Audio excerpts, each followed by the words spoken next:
1500 വിശുദ്ധരുടെ തിരുശേഷിപ്പാണ് ഇവിടെ നമ്മൾ കാണാൻ പോകുന്നത്. കാർൽ അക്വിറ്റസ്, അതുപോലെ തന്നെ ജോൺ മരിയ വിയാനി, അത് മദർ തെരേസ, അങ്ങനെ ഒരുപാട് 1500 വിശുദ്ധരുടെ തിരുശേഷിപ്പുകളാണ് ഇവിടെ നിരത്തിയിരിക്കുന്നത്. അപ്പോൾ ധാരാളം ഈ യുവതിവാക്കൾ, സിസ്റ്റേഴ്സ്, അച്ഛന്മാർ, ബ്രദേഴ്സൊക്കെ ഇവിടെ ഇതിന് കാണാൻ വേണ്ടിയിട്ട് നടക്കുന്നുണ്ട്. ഈ തിരുശേഷി പ്രദർശനം നടത്തുന്നതിൻ്റെ പ്രധാന ലക്ഷ്യം യുവജനങ്ങളെ കത്തോലിക്ക സഭയിലേക്ക് തിരികെ കൊണ്ടുവരിക എന്നതാണ് പ്രധാന ലക്ഷ്യം.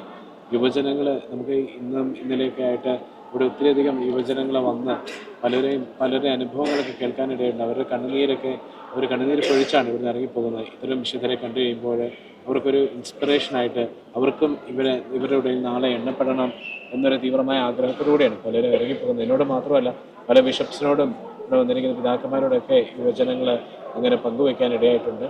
നമ്മൾ പ്രധാന ലക്ഷ്യം ഈ വിശുദ്ധരെ നമ്മൾ പരിചയപ്പെടുത്തുകയാണ്. കാരണം നാളെ നമ്മൾ സ്വർഗത്തിൽ ചെല്ലുമ്പോൾ ഇവരുടെയൊക്കെ മുഖം നമുക്ക് പരിചിതമായിരിക്കണം. ഇവരായിരിക്കും നാളെ നമ്മളെ സ്വർഗത്തിലേക്ക് കൂട്ടിക്കൊണ്ടാൻ വരുന്ന നമ്മുടെ സഹോദരങ്ങളും സഹോദരന്മാരും. 22 വർഷത്തെ കഠിനമായ പ്രയത്നത്തിൻ്റെ ഫലമായിട്ടാണ് ഈ തിരുശേഷിപ്പ് സംഘടിപ്പിക്കാൻ ഇടയായത്. അതിനെ ഒത്തിരിയധികം സഹായിച്ച പല മെത്രാന്മാരുണ്ട്. അതോടൊപ്പം തന്നെ സഭാ സന്യാസ സമൂഹത്തിൻ്റെ ജനറൽമാരുണ്ട്. അവരൊക്കെ വഴിയാണ് നമ്മൾ ഈ തിരുശേഷിപ്പ് സംഘടിപ്പിക്കാൻ ഇടയായത്. അതോടൊപ്പം തന്നെ കാർലോ അക്വിറ്റസിൻ്റെ അമ്മയും ഇതിന് ചുക്കാൻ പിടിക്കാൻ സഹായിച്ചിട്ടുണ്ട്. കാരണം കാർലോയുടെ പ്രധാന കാര്യസ്ഥതയിലൊന്നാണ് എക്സിബിഷൻസ്.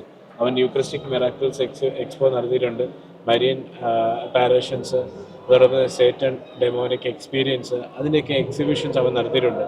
അതിനോട് ചേർന്നാണ് നമ്മൾ ഈ ഒരു എക്സ്പോ സംഘടിപ്പിച്ചത്. അതിന് പ്രചോദനം കാർലോ അക്വിറ്റസ് തന്നെയാണ്. ഈ 1500 വിശുദ്ധ തിരുശേഷിപ്പുകളായിട്ട് ഞങ്ങൾ ഇന്ത്യ മുഴുവൻ, ഇപ്പം ഇന്ത്യയിൽ പ്രത്യേകിച്ച് നമ്മൾ ഈവൻ നോക്ക് and corner of the village ഛത്തീസ്ഗഡിൽ തന്നെ ഞങ്ങൾ പോയി ഈ പ്രദർശനം നടത്തി. അപ്പോൾ നിങ്ങൾക്ക് ആർക്കെങ്കിലും ഇനി താല്പര്യമുണ്ടെങ്കിൽ ഇന്ത്യയിൽ എവിടെ വേണമെങ്കിലും വരാൻ ഞങ്ങൾ സന്നിഹിതരാണ് എന്നുകൂടെ അറിയിക്കുന്നത്.